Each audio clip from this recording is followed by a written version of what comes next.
Hey everyone, Michael here with the Bitcoin Way podcast. Today on the show, I've got Dave Birnbaum of Coinbits. Dave is an awesome guy, had some really good takes on the financialization of Bitcoin. We talked about 2024 and what a big year it was for Bitcoin and for Bitcoiners. Lots of interesting stuff here, self-custody, you name it. I think we covered it. I think you're really going to enjoy this conversation. Hey everyone, like I said in the intro, I've got Dave here. Dave, welcome to the show. Thank you. Appreciate being here. I'm excited to talk to you today. Yeah, I'm looking forward to this conversation. So you are a rather prolific writer and have contributed to Forbes, I think their digital assets segments on many occasions. And I told you I was doing my research, going through, and a lot more articles from you than I think I'd even realized. Before we jump into a couple of those that I'd like to highlight, could you just share with me, how did you get that gig? How do you become like a contributor to Forbes? You know what? This all started. So a little bit background on how I got there is so I lead product and marketing for Coinbits, which is the oldest U.S. based Bitcoin only exchange still in operation. So we launched back in 2018. We're still going. We're family owned and operated. We've never taken like VC or an investment money and kind of grown us sustainably. And so there's kind of two sides to that. One side is we haven't experienced that like hyper growth that would have made us a household name. But on the other hand, we have a really loyal user base that is, has been using us for years to accumulate Bitcoin. We've distributed hundreds of millions of dollars worth of Bitcoin at this point to people over the years. And so we really take pride in sort of serving people's ability to get on Bitcoin. Our original mission was to help grandma get Bitcoin, right? And I think that we've been an important part of that story. And a couple of years ago, we were talking about growing and talking about our marketing strategy. At the time, I was really focused only on product, and we realized that, most startups will take all their resources and invest in marketing and sell something that they haven't built yet, and then go build it. And be panicked by the fact that they have no funding to actually build the thing they promised. That's the standard way of doing things. We did the opposite, which is perhaps not much better. We built a really robust product with features for Bitcoin roundups and recurring buys and self-custody. And so it's actually very full featured, and in fact, even more so compared to some of the guys that you might have heard of. But we didn't do very much marketing at all. So, and we since we haven't taken, investor money, we don't have the resources to go out and just like, spray messaging out through marketing channels. And I've always enjoyed writing, and talking with the team, we were just like, you know what, if we could get some well-placed PR, then that would be really high leverage. Like, why don't we start talking to the friends that we have who work in media and see if we can get some articles about Coinbits placed. So that was sort of the beginning. And that's what resulted in me kind of reaching out to a lot of these media outlets. At this point, though, I realized that I really enjoy kind of the thinking about both the news and also like kind of strategically like what Bitcoin is and where it's going. And I've sort of as maybe a side gig or a hobby, I've taken on this role, and Forbes was just one of them. I also write for Bitcoin Magazine. I've written for Bitcoin News. I write for some economics outlets like the Foundation for Economic Education, the American Institute for Economic Research. So I enjoy kind of pulling these threads together, and it really gives me as a product person that context, right? So, you can get really, when you're working in product, you could kind of start to get blinders because you're so focused on the product market fit of what you're building and the unit economics of that, and, meeting with users, and they're giving you really valuable information sort of in the moment about what they're experiencing. And so you go and iterate on that product. But you have to make sure, as they say, that as you climb the ladder of success, that your ladder is leaning against the right wall, right? So I've found that writing is something that gives me that confidence that I have that broader context and what is going on macroeconomically, politically, and so on, and how Bitcoin fits in that. And then, and it's just fun, but that also gives us sort of that strategic view of like, okay, well, what's coming down? And we can talk about what I see coming down the pike in 2025 and beyond for Bitcoin, in terms of like product opportunities and what people are going to actually be using Bitcoin for. But yeah, that's kind of the background. And I guess the Forbes thing, I've been writing for them a couple of years, Forbes.com.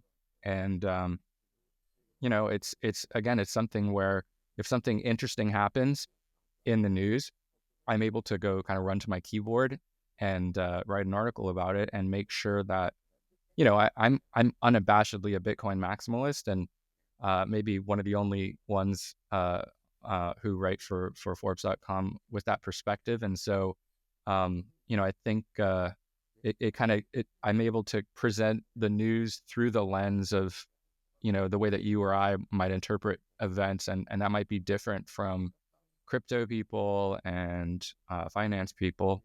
So yeah, I hope it's moving the needle just a little bit. Yeah, no, I think it must be. Hopefully, over the coming years, there are 10 of you contributing to Forbes with, similar philosophical outlooks, even if opinions may differ, when it comes to the nuance. So let's talk about one of those articles. So you wrote an article, I guess it came out at the end of 2024, and what a year it was for Bitcoin.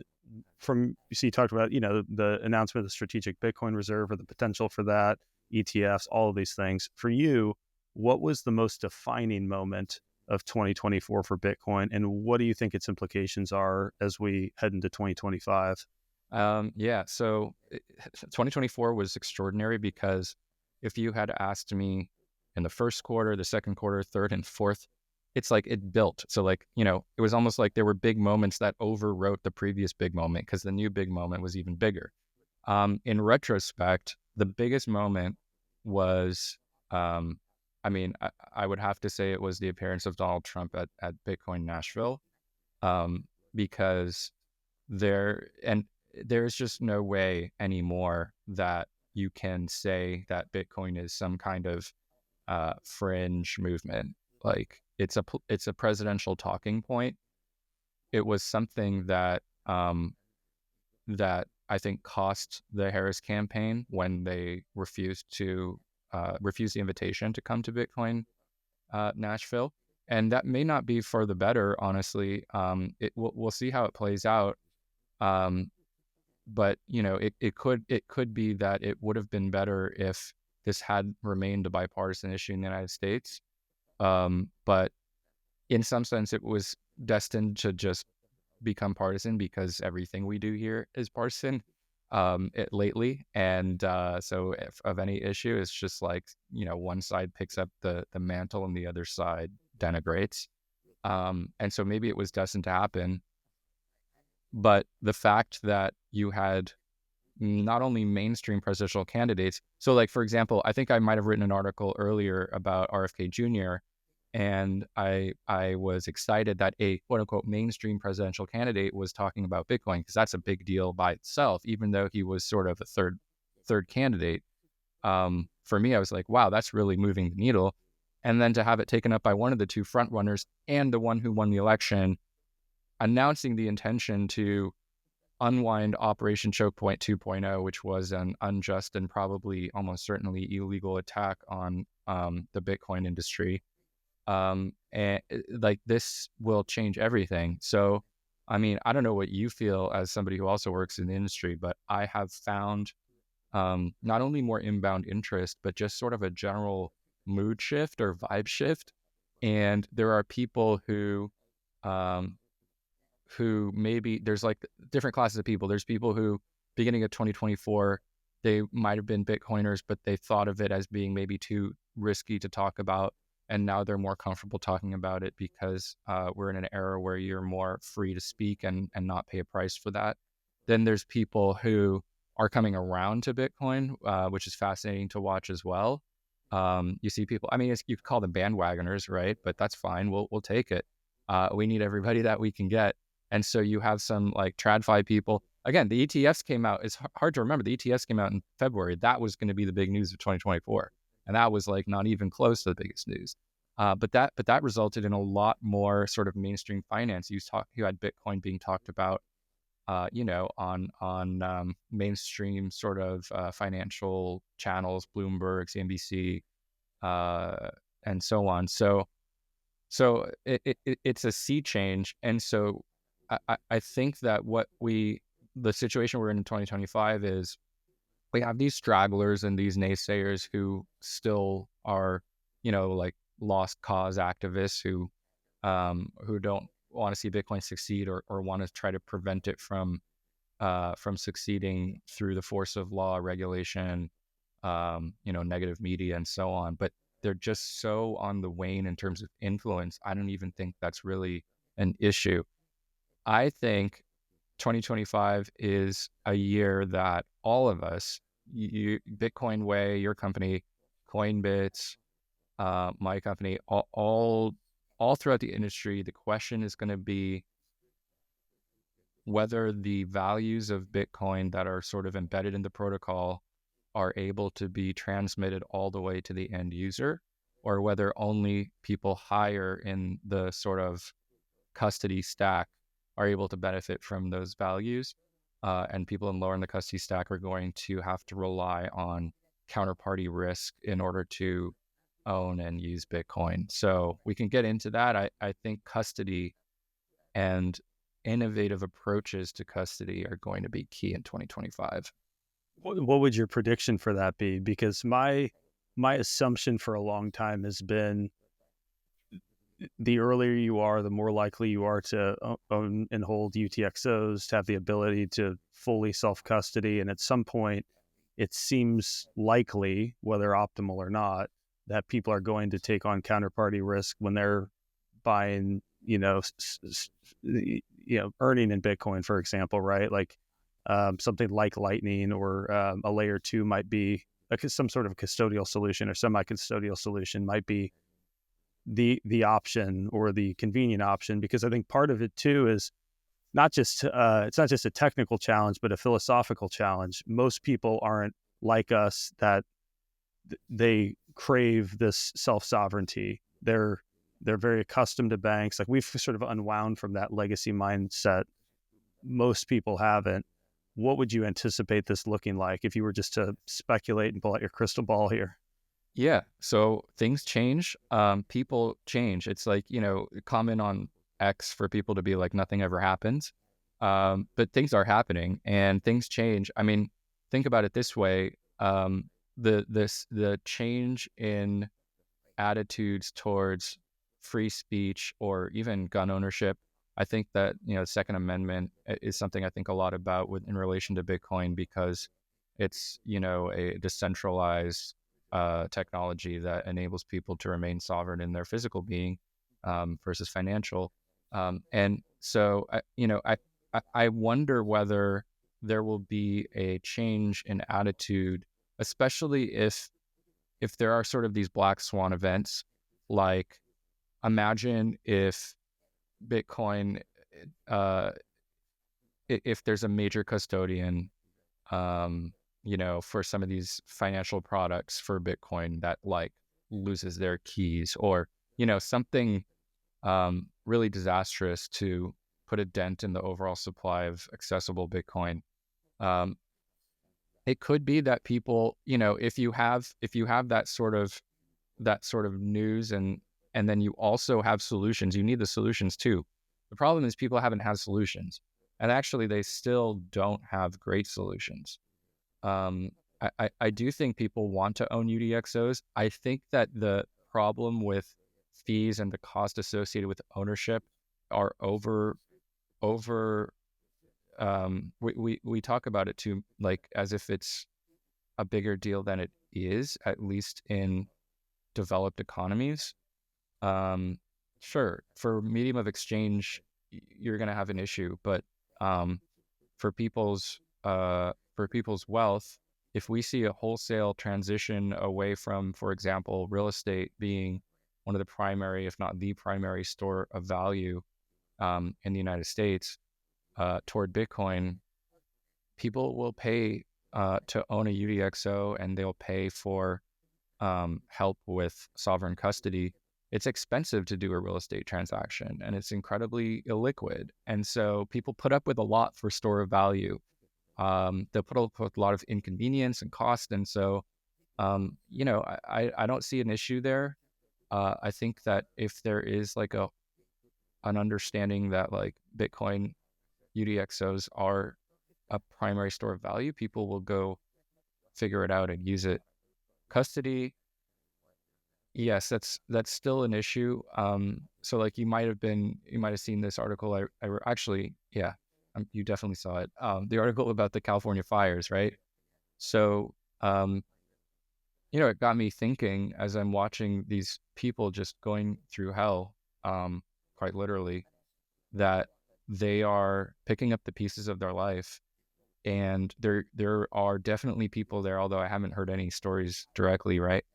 But there are definitely people there who are terrified by the fact that somewhere in this pile of rubble, there's this metal plate containing $1 million, and they don't know if they're ever gonna find it. And if they do need to go find it, they're gonna have to like dig through glass and metal and toxic fumes, and maybe find it and maybe not. Or maybe looters already found it, or maybe emergency crews don't let them get to their house because it's too dangerous, or it's just bureaucratic red tape.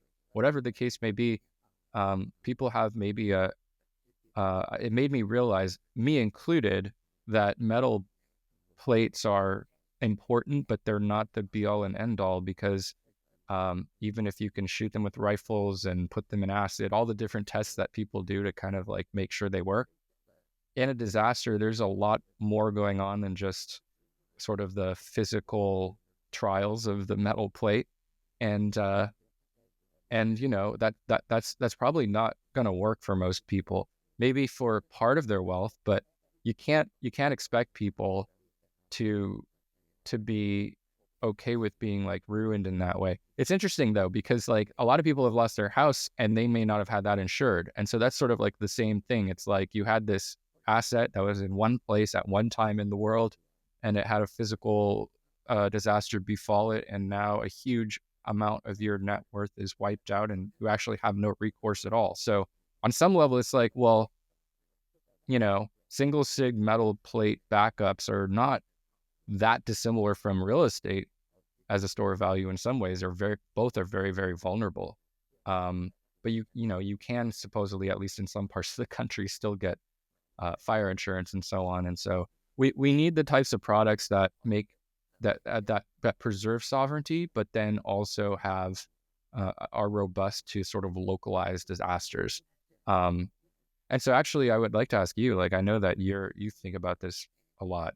What do you think about like how do you think about custody in 2025? Like, what type, is there anything new in terms of multi-sig that we need to be educating people about? Yeah, we think about custody a lot. I think what people need to be vigilant about are the scenarios. And I'm actually working on an article. We're going to have like a PDF available on our website here in the next couple of weeks, in light of the fires. Is just, an obvious example. Like, I think you can leverage a robust single sig with a passphrase. I think there are the right ways to do this, but people need to think very diligently on, what am I doing to protect these data pieces that I need if I need to recover my funds. And the Bitcoin way, we don't believe the solution is a third party service provider. But I'll take myself for example. I have a small handful of people in my life, some geographically dispersed around the country, who I trust fully.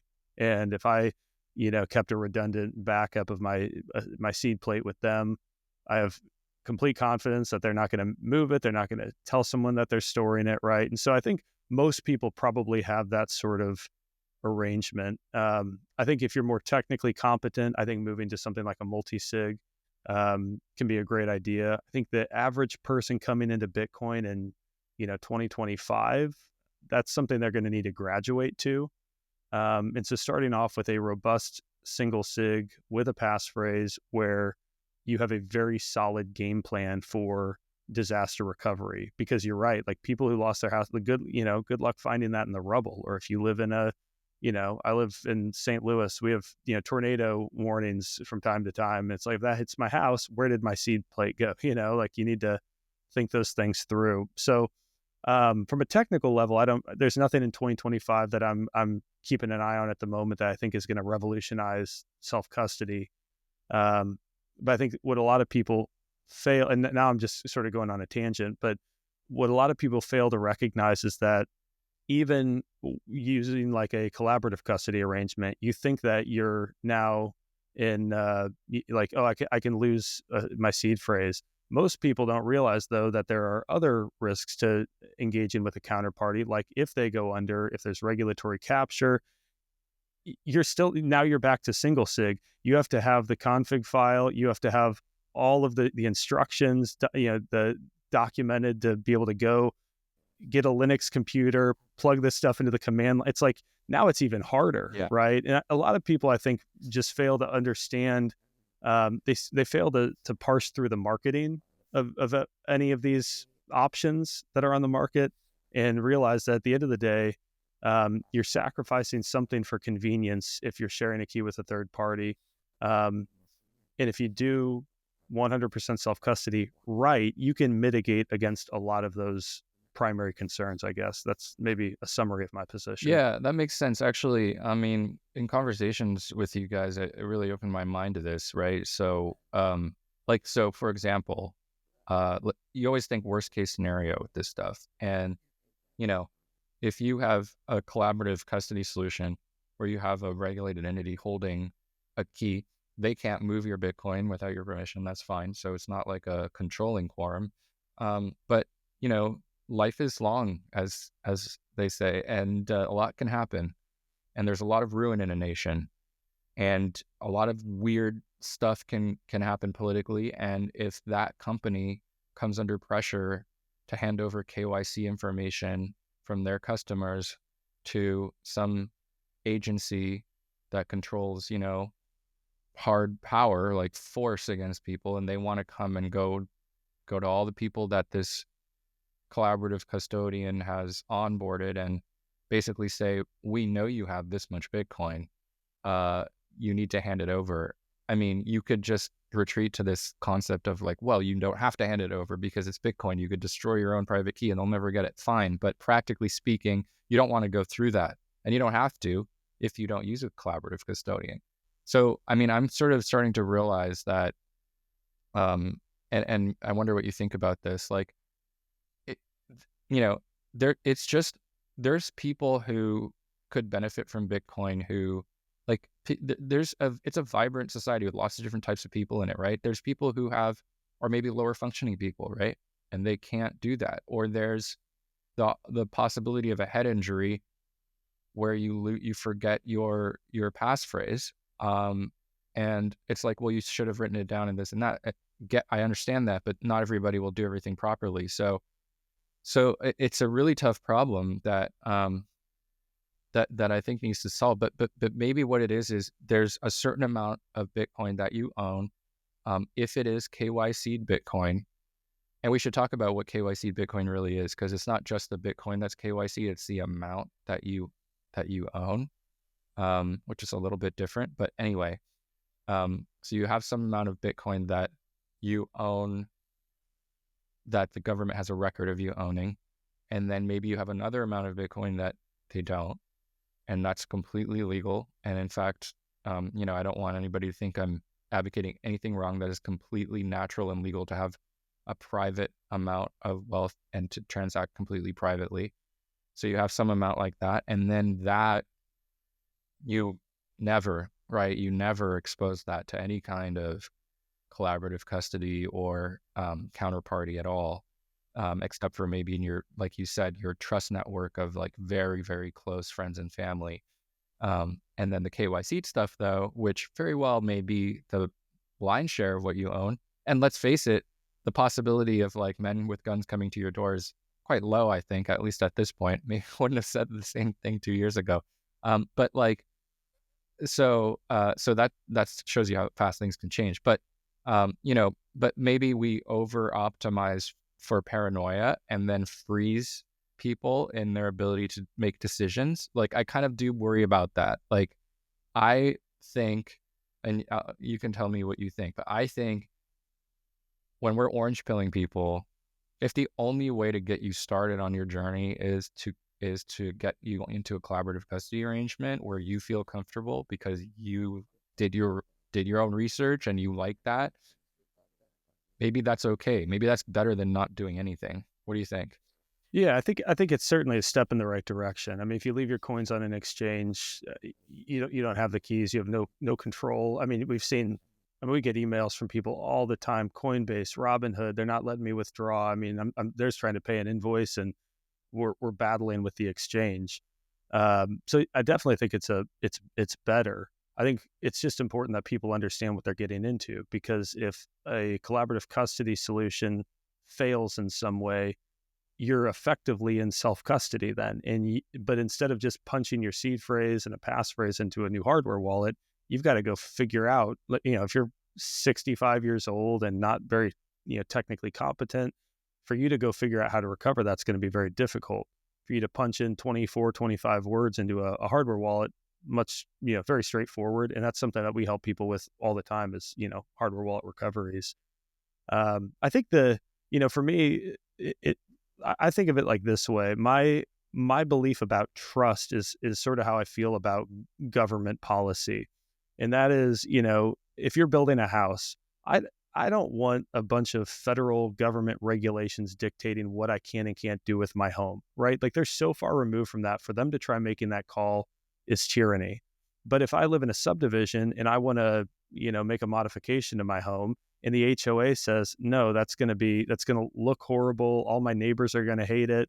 In this small community, you can decide those things together and agree upon those things and make those determinations. And I feel the same way with trust. I don't want to trust the Federal Reserve, and then I also don't want to trust a state chartered bank, and then I also don't want to trust some third party collaborative custody provider. I want to trust my brother, right? Like, I want to trust myself. Like, if I can keep that trust closer to home, I'm going to be much better off.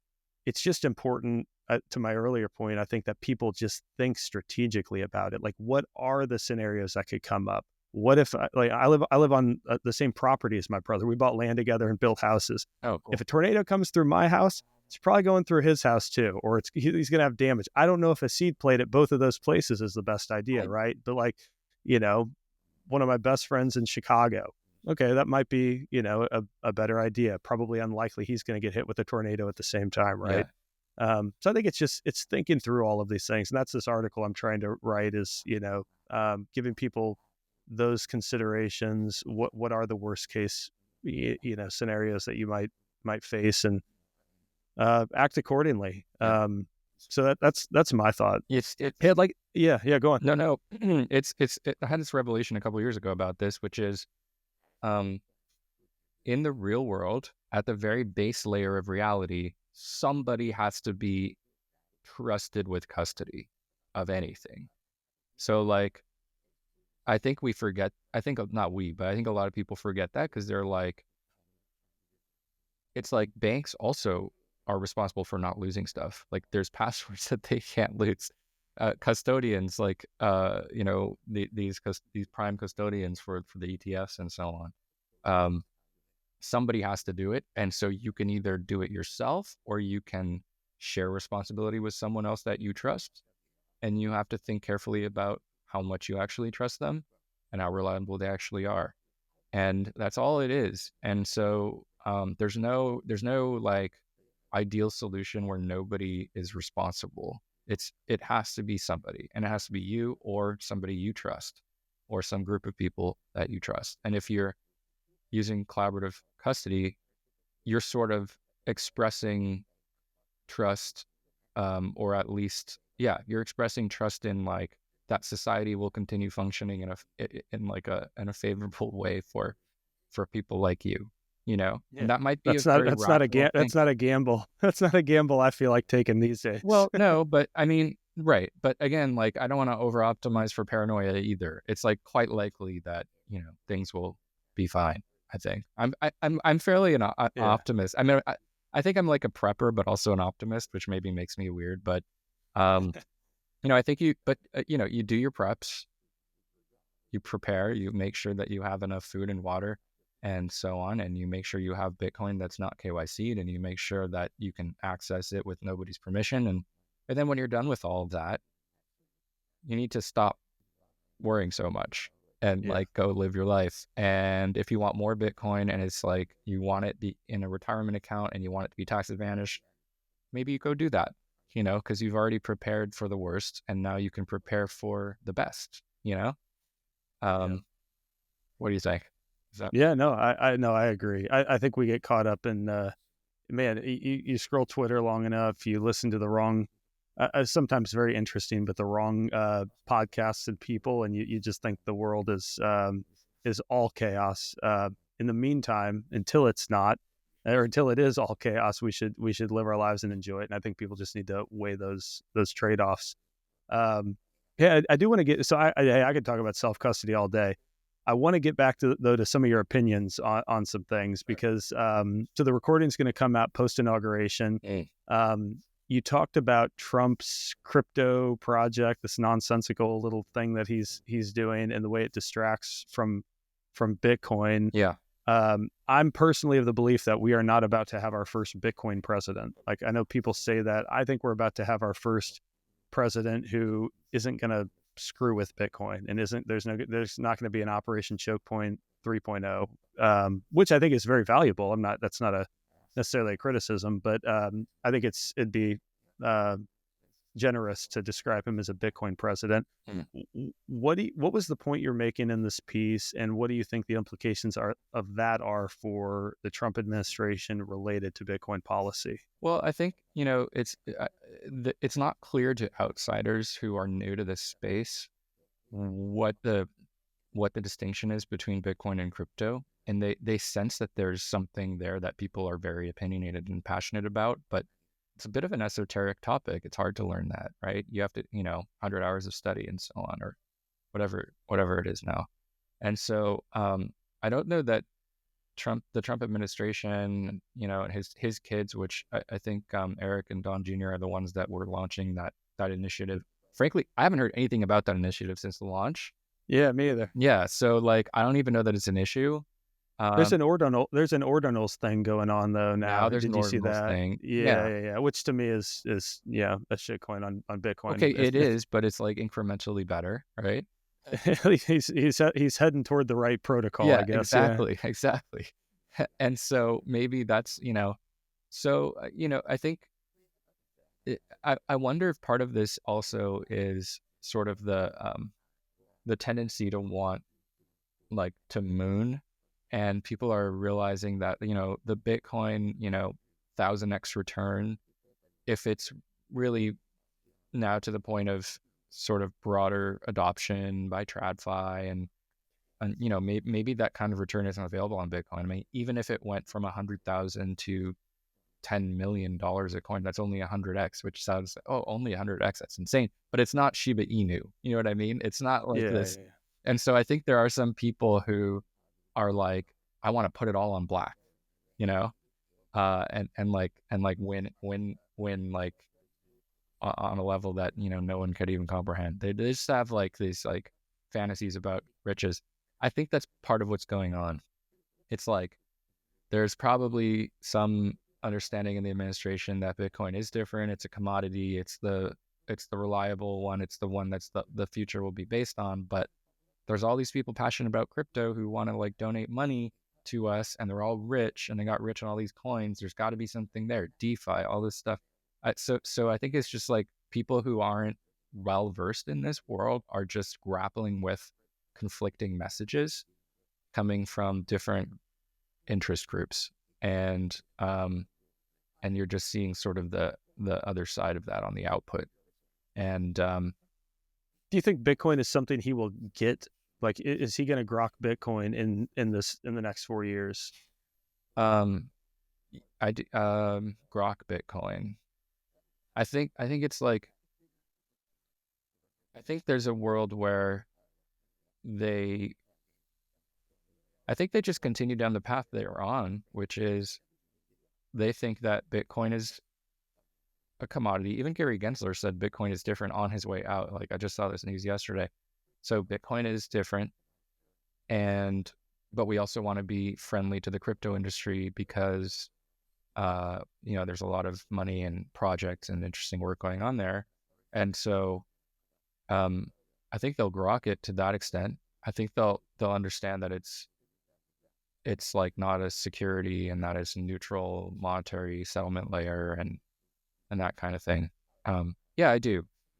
One thing that I've been talking about with my friends that you might be interested in is, and I want to ask your opinion on this. Do you think that there's a danger that the protocol of Bitcoin will be attacked by TradFi and that it will result in an eventual like soft fork? What is there a particular like end that they're trying to achieve that you have in mind? I think it would be, they're looking at it and saying, okay, every time we settle, we have to pay this much money. So we want less money. So we're going to figure out ways to change the protocol to make fees lower. And then they might want to mess around with supply, right? Supply would be a hard fork though, right? Oh, yeah. Well, yeah, I mean, I could see a contentious battle over a hard fork, if they want to go to 42 million coins. Mm-hmm. I think that sort of thing is, I don't know that would be like a base case for me. I think it's certainly a possibility. They're going to want to control the protocol. The problem that they're going to have is early in the short term, it's going to look like they're winning because so much Bitcoin is locked up at Coinbase in particular, and then I guess Fidelity and maybe a couple of others. And I think those big players are going to be the ones who have the ability to make the call for which fork are we following. And they're going to follow the fork, obviously, that they've, voted for, 42 million coins, let's say. And I think the rest of us self-sovereign types are going to just ignore that and continue with BTC as we know it today. So real Bitcoin doesn't die. It will win in the end. It could really, really throw some confusion into the market, slow thing, this seemingly upward trajectory that we're on could be hampered. Yeah. But I think 100 years from now, I think BTC still wins because I think I think what people ultimately need, whether they realize it today or not, is reliability and consistency and certainty about what the supply is going to be. And if it's BlackRock's fork, you really want those guys controlling it, or maybe we can all just decide on, like, we're one big HOA. They're trying to be the federal government playing monetary policy. Yeah. So that's kind of my take. What do you think? What do you put the probability of something like some sort of fork like this taking place in the next couple of years being? I mean, you can't underestimate the egos of some of these personalities, right?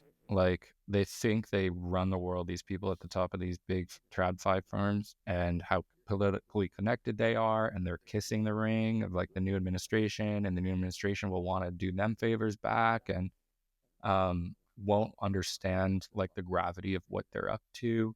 And so I actually think it's non-zero. I would put it at 23%. I think you're somewhere in the right range of likelihood. But if I don't that think happens, though, we all get rich, right? We get to we double all our coins. double the coins, and then we all just sell them and go buy real Bitcoin with the money. The nice thing is that there's like, what's actually, thank God, I never thought I'd say this, but thank God we had Bitcoin Cash because it makes us fearless. Like, that a true attack, one where and back then, like history turns out a certain way. I don't believe the arc of history bends towards justice, which is something I think Obama said. I don't believe that at all. Like things go really, really wrong. And so that could have gone the wrong way. Like back then, Bitcoin was in danger of dying and it would have been a failed project and it would have set us back like hundreds of years in like civilizational progress towards towards settling the solar system. So like we made it through the skin of our teeth. I don't think it was destined to be that way.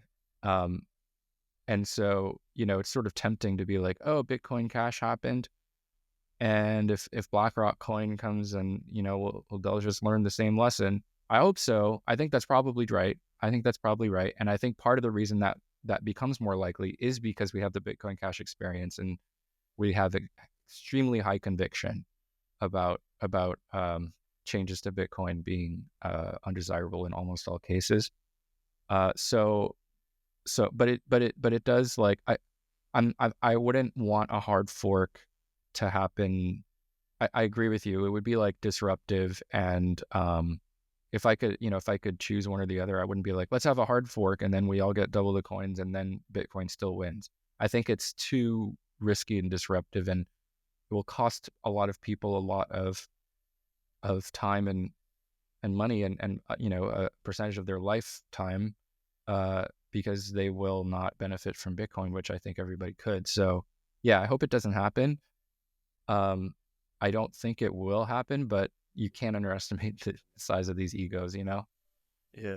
No, I think if in that sort of situation, and I feel this way anyways, people are so excited about, like, I was listening to Jeff Ross on a podcast this morning, and he's a cautious guy, but he gives us price predictions. He thinks 475 by the end of this year. I think what people, and I think he said it in this interview, and it was a really important point that people miss, and that is, he's like, I don't think much about the bull run top. I think more about the bear bottom, because he's like, you need to mentally prepare yourself, your business, whatever, for 70,000 in 2026. Mm-hmm. He's like, yes, that's great, and maybe it means you can do something, but like, if you're going to be saving, if you're just hodling for the next 20 years, mentally prepare yourself for that 475 top that I'm anticipating to be 70,000 a year later. 58K gain. Yeah, and if we have a hard fork and there is mass confusion because most people don't even know what that means, I think we need to be ready for $10,000 Bitcoin, and just, I think people need to prepare themselves for that and remember that they're in it. You're either in it for the long haul personally, or you're planting a tree of which you will not see the shade, and it's for the next generation of family, or whoever's in your life. So that's just general. That's like my general rule is, as I think about it. And part of the reason is I haven't been in Bitcoin that long. I'm only a couple years in, and I remember seeing it get down to 15,000 a few years ago, and I was like, I was still sifting through the FUD. Like, I understood it was FUD, but I was like, maybe this, like, I don't know. This is a pretty big dip. And all the OGs are like, no, dude, this is 15,000 is what we dreamed about 6 years ago. I mean, this is amazing. So yeah, that's just sort of general advice. Yeah, no, I agree. I like the idea. I've seen these charts that show the floor of Bitcoin and the floor price every year, and it does go up, except I think there was like one exception where there was a down year, right? But that is a way to mentally prepare, is just tell yourself that that's how much money how much purchasing power you actually have. Look at the bottoms. But yeah, I think that's cool. So 475, interesting. Well, I mean, the other thing you could do is, in order to prevent the worst instincts of some of these TradFis, is just ensure that Bitcoin's being adopted in other jurisdictions. Because, and that's too bad that that's gone slower than we had hoped, although there are good things happening, I believe, behind the scenes. We just haven't seen the news. Maybe the new Trump administration's success in sort of advancing a Bitcoin-friendly policy will now encourage some of these other fence-sitting jurisdictions to come and say that they're going to finally pull the trigger on this. It's like game theory. When does the game start? Like, we've been told there's this game theory that's going to happen, but the game seemed to start and then it didn't start. And so I hope that 2025 is the year that we see some of this really happen. Like, I remember I was on a camping trip during the El Salvador announcement, and it's like everybody was beside themselves. Oh my gosh, this is like a domino falling, and there's going to be other dominoes. And there was Very slow domino. what? It was a very, very slow domino to It was fall. one domino falling very slowly. And so we'll see. I hope that some there's some merit behind these rumors that there are other countries that are getting ready to make moves. Yeah, no, I agree. I think the geographical dispersion of Bitcoin adoption is important to mitigate against these types of things. BlackRock stepping in. I mean, BlackRock by itself is bigger than a lot of nations, but if they're trade partners, people that or countries that we rely on for certain imports, or that we rely on for certain exports, I think that's hugely advantageous. Let me add one more comment too. We sort of refrain from talking too much about price, because I think what a lot of people fail to remember, the longer they're in Bitcoin, the easier it is to lose sight of the fundamentals and to look at what's my wealth going to be next year, 5 years from now. If I just hold it, when can I retire? And that's great. But at the end of the day, even if the Bitcoin price drops to $10,000 because of a hard fork that BlackRock tries pulling off or something, don't lose sight of, and this is, I'm saying this, I guess, more to the listeners, because I know you know this, you still have sovereignty over your financial life with Bitcoin.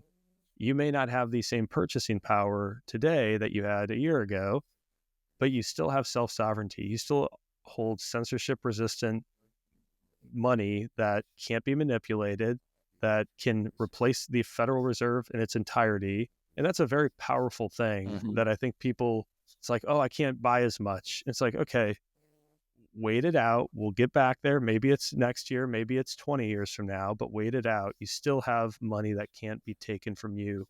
You don't need permission to send around the world. And it's really cool. It's a really special thing. And there's a lot of people like you that have the same conviction, which I think is also something that I want to communicate to newer people. It's easy to think about Bitcoin again as some kind of fringe movement, but when you think of, and then you're like, no, 2 to 3% of the global population is estimated to use Bitcoin. And by the way, owning Bitcoin is using Bitcoin. I don't want to have that argument again, but like I'm with you. definitely is. And so 2 to 3% of the world uses it. Oh, that's only 2 or 3%. That's hundreds of millions of people, right? So there's a lot of people.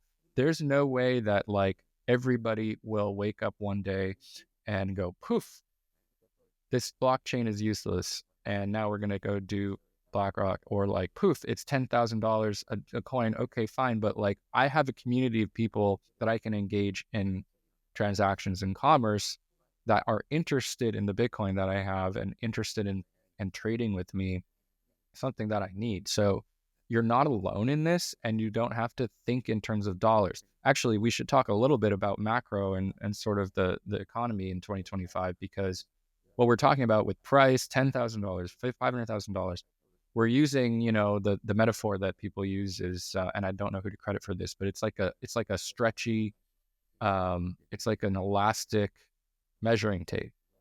So we think in terms of dollars because it's the standard, but dollars are not one thing. They're constantly moving, and in fact, they're constantly depreciating. And so, that is going to continue to happen in 2025. There are, at this point, so many ways that inflation gets worse that it's very hard to imagine that it won't get worse. Because I was thinking through this, and I may have written about it, I don't remember, but it's like, if you think through, if a lot of these radical new policies that Trump wants to implement are successful, they may benefit the United States and benefit the economy and benefit people, but there's still a lot of inflation. And if he fails at it, there's still a lot of inflation. So, so that's why things like 475, okay, $500,000 Bitcoin, okay, but like, our cheeseburgers $80 now? It's like, I don't even know like how to think about that. I mean, it's hard to make price predictions when your measuring tape doesn't work. And so 6 months from now, we've had over the last few years 20% inflation easily, and that's only what the government will own up to. It's much worse than that. And then, so think about this. So you have tariffs. Tariffs are inflationary. And especially if you replace income tax with tariffs, you're going to have people in this country having a lot more money that they keep. And then that will put upward price pressure on consumer goods. So tariffs are inflationary, even if they work well, right? And then you have, you have Janet Yellen financed the government with short-term T-bills. And was she political about that, trying to kind of like put band-aids on the economy just long enough for the Democrat cronies to like continue in office? I don't know if that's fair or not. I'm not going to make. You can probably guess my opinion, but those T-bills are now maturing, and so there's going to be a lot of debt service, and that's inflationary. Even crazy things like territorial expansion, like Greenland or whatever, that's inflationary.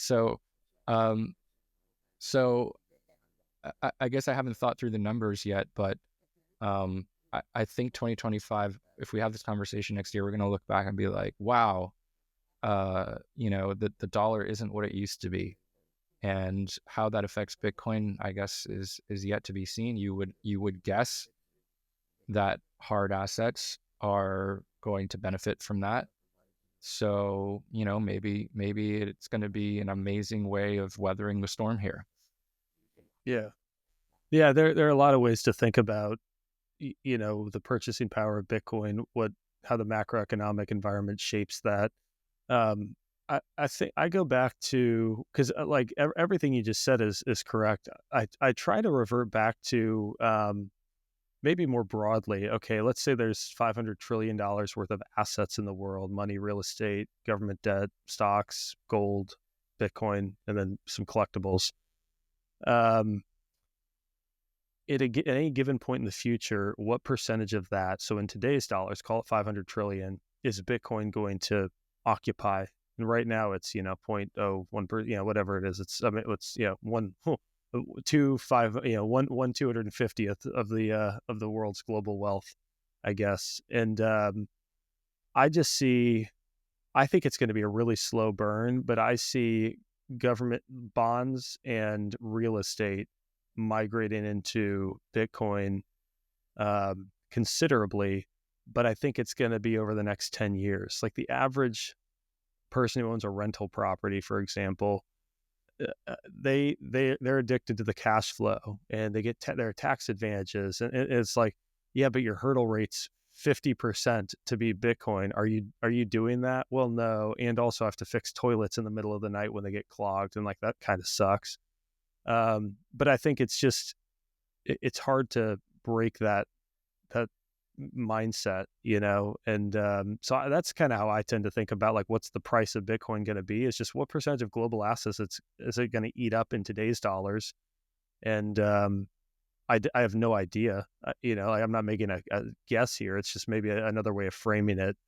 And I know a lot of people just talk about global liquidity as really, if there's a lot of global liquidity, we see major pumps in Bitcoin. When it gets, Yeah. pulled back in Yeah, except less, that it goes down. liquidity is fake. I mean, what I mean is liquidity makes the number go up, but it doesn't increase the overall productivity. Value. Yeah. But yeah, no, I agree. And um yeah. Sorry, I lost my train of thought there, but No, I think I kind of pulled us in another direction. But yeah, I was just talking about the way I think about, like, how to consider the value of what Bitcoin's going to be is, right. what do you think it's going to eat up? Well, actually, yeah, no, what you triggered a thought, which is like, do we need better well, we do. I think we need better financial instruments that do enable cash flows from Bitcoin, and I think that that's perfectly possible without like the yield dynamic. And so, You have an example of what you think, like what you're thinking? sure. Well, so Bitcoin is a productive asset in the sense that it's block space, or it's space on the blockchain or on the ledger. And so there has to be a way of monetizing the certainty of that. And we haven't, it's reasonable to take on some amount of risk if you want cash flows. And so the products that exist today, like Bitcoin backed loans and so on, are just so poor and expensive that they only have a very limited use case. But if we build more financial infrastructure around Bitcoin, then um, we should be able to turn Bitcoin into sort of a productive asset that has a fundamental value, um, in terms of cash, discounted future cash flows. I don't have like fully formed thoughts on that. I can't share some of the conversations that we're having, but we are having conversations with some people who are doing innovation in that space, and I'm actually quite hopeful for that type of work, because people do need cash flow, and so the ability to earn things like rent are the reasons that people are willing to go and fix a toilet in the middle of the night. People who want or on fixed income, that's why they buy bonds or dividend stocks and so on. So, I think if we're going to quote unquote replace the financial system, there is going to be that component of it. That's just inevitable, because people will figure out, there's like a whole field about figuring out, okay, how do you take this capital and make it productive? That's finance, right? And it does work. It's just that it involves risk. And the reason it's gotten a poor reputation with Bitcoiners is because today you need to invest money and put your wealth at risk just to prevent yourself from losing money through inflation. And so it's like you're sort of being very unfair to people who just want to live their lives, and they just want to use money because money is a language that they use to transact in. And you're punishing them by telling them that no, like unless you keep learning about new investments and taking risks that you don't understand, basically we're going to just start siphoning money right out of your bank account and out of your house through all the various ways that we know how to do that. And so that's why, finance and risk taking and yield has gotten a poor reputation with Bitcoiners, and rightly so. But over the longer term, you would expect the financialization of Bitcoin to result in the ability of people who choose to put Bitcoin at risk or to take financial risks because they understand them or just choose to do them, that would become an opportunity. So, Yeah. I think I probably tend to part ways philosophically with my colleagues at the Bitcoin Way on this. Um, I think that we live in a highly financialized world. Like, there are a lot of people making really good money and bringing no value to society.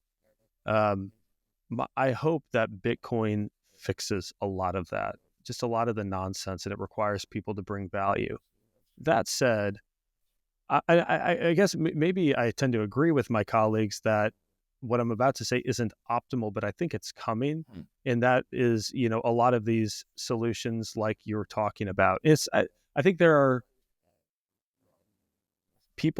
certain people need cash flow. And I think if you live on a Bitcoin standard and maybe you have a spouse earning fiat, and so like you're able to pay your bills or whatever, but like other than that, you just pay your bills, put everything else into Bitcoin, and you're young. I think that's very simple, but to the point you're making, I'm very sympathetic. My parents are retired, right? Like, they do not have cash flow.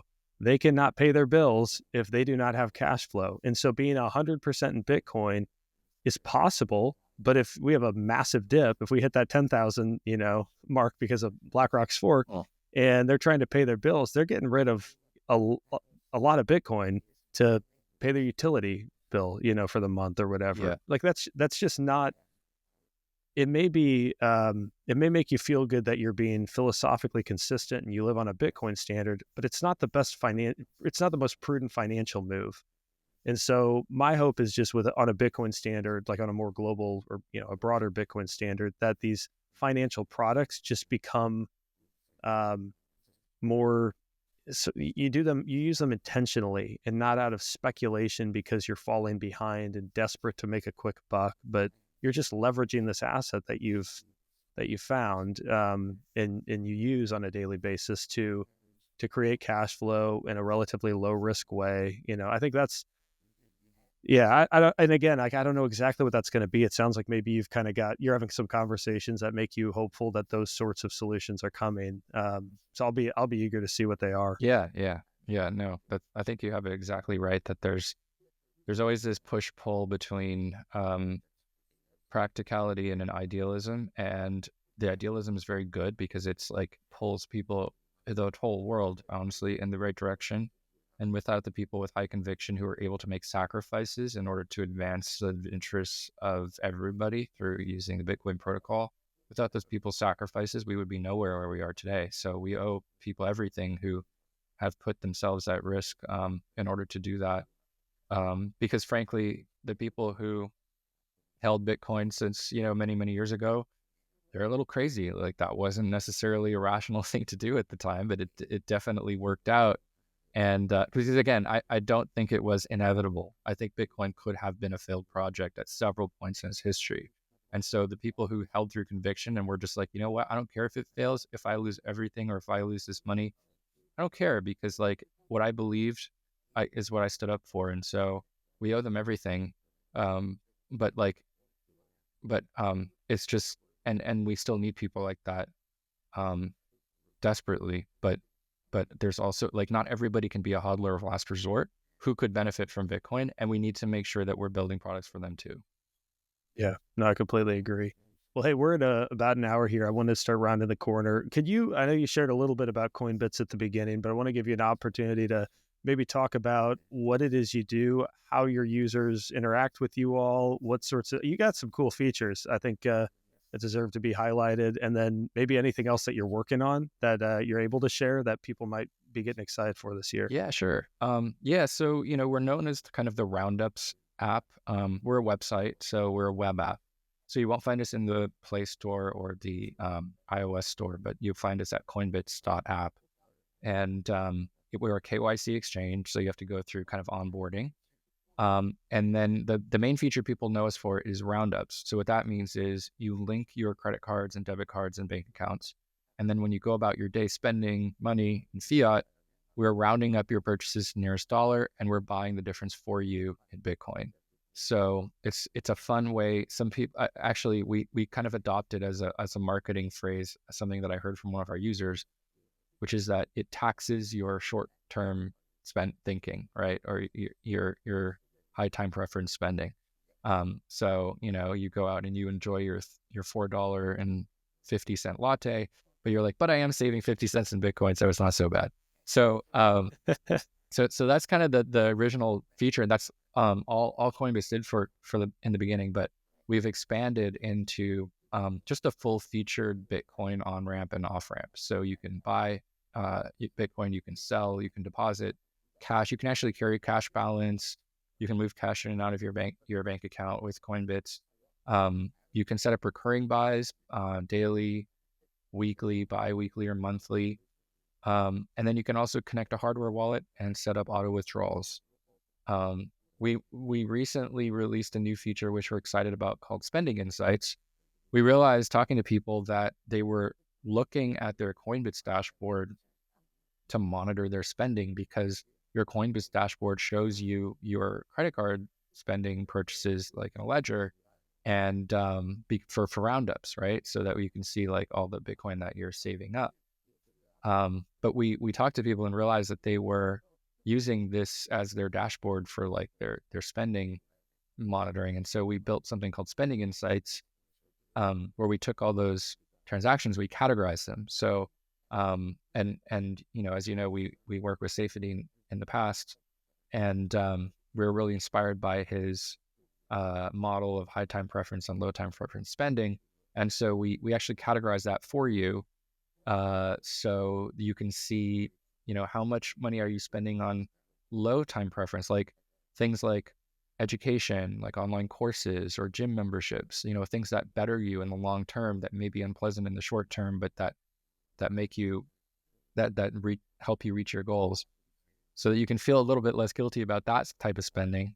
And then, the restaurants and the Netflix and the things that you don't probably need, we show that to you in a different category and encourage you to. So you auto categorize it. Yeah, it auto categorizes high and low time preference. Yeah, and the holy awesome. grail, which we really want to build, is the ability to just kind of like move spending over. So it's like, okay, I see all this high time preference spending. I'm gonna click, and I'm gonna just like stop doing that and turn it into Bitcoin. So we're working on that to kind of help people save more. But yeah, like our ethos is all about like personal responsibility and financial planning. And so we've really evolved into a personal financial management app. And we're going to continue going in that direction and really straddle this world. So you have fiat features, because again, you need fiat because you have fiat liabilities. And then you have Bitcoin savings account that you can, where you can kind of maximize your exposure to Bitcoin, but then manage how much of each currency you are carrying at any given time. And then also blurring the line between self-custody in a hardware wallet and custodian. Because right now we believe from like a product perspective, that line is too bright and thick. And it doesn't have to be. Like you should be able to, again, this is KYC surveilled. Okay, fine. But so you don't connect your hardware wallet. That's like the super private one. But you should probably nowadays have a hardware wallet that's not private, because you shouldn't just assume, well, if it's not private, I keep it on an exchange. Like, no, you should still be sovereign over it so that you don't have counterparty risk, even if people know you have it. So you should have that second hardware wallet. You should connect it to Coinbits. And then over the course of this year, what you're going to see is more features to kind of move money seamlessly between your hardware wallet and external counterparties. So, you should be able to see a balance on your Coinbits dashboard of all the Bitcoin, the KYC Bitcoin that you have, but it's a combination of what you keep with the custodian and what you keep on your hardware wallet. And when it comes time to convert that to cash or to send it to somebody over the Bitcoin network, you can do that pretty seamlessly.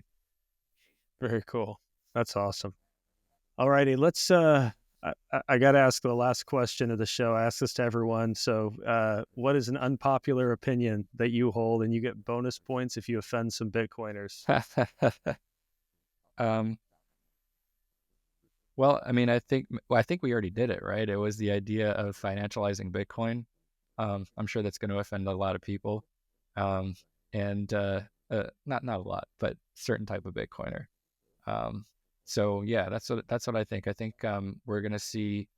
I think that financial products on Bitcoin, not necessarily the way they've been done, and not necessarily with integration of new tokens and all this other garbage. No, but financial products that provide people with cash flows on their Bitcoin are inevitable and not inherently evil. I think that's a good hot take. The one that I remember, I had Stephen Lubka from Swan on the podcast months and months ago, but he was talking about the very high probability of sort of what you're describing here. And another one he mentioned was, bringing Lightning liquidity. People want to transact on a Lightning network. They need channels opened. Could you, as a Bitcoiner, provide liquidity and be compensated for that? I don't use the Lightning network enough to know like what sort of return you make on that, but maybe someday when it's more globally adopted. So this is such a hard thing for me to respond to, because on one hand, I completely agree with you. I think so much of this is inevitable. I think it can be done well. It hasn't generally been to this point. But I think people just need to, let's just put it this way. I'm not going to be the first person to test the waters with new products, right? Like I'm going to sit back, see who gets wrecked, and then figure out, how I navigate the landscape. So yeah. Well, anyway, I cannot thank you enough for your time, Dave. Why don't you give a handoff, tell people where they can find you, learn more about Coinbits, and anything else you want to share? Absolutely. Just one place, go to coinbits.app, Coinbits.app. That's where you should go. Check it out. You can make a free membership, and check out the platform. We would love to have your audience give us feedback. We do with our members, we do live sessions every single week, talking to people and learning about what they need. So if you had ideas for what you would like in a Bitcoin platform, if you see a gap in your own experience, we're a small team, we're super fast, so our ears are always to the ground, listening to people. So get in touch with me if you have any concerns, questions, ideas, and make that account coinbits.app and start rounding up your spare change into Bitcoin, and let me know how it goes. Fantastic. Dave, thank you so much for your time today, man. Thank you, Michael. I appreciate it. And that's a wrap. Again, I appreciate you taking time to listen today. I know I enjoyed this conversation. If you did too, do me a favor, subscribe to the channel, give us a like, comment, share it with someone who you think might be interested in it. Really appreciate that. Go check out Coinbits. You can also follow the Bitcoin Way on X. We're at the Bitcoin Way _, and you can shoot me a message there as well at the other M Jordan.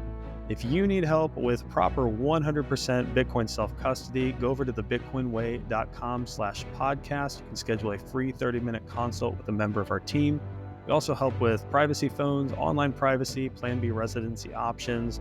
Again, thebitcoinway.com/podcast. We'd love to chat with you. Until then, remember, stay safe, stay sovereign, and remember, the yield on Bitcoin is freedom.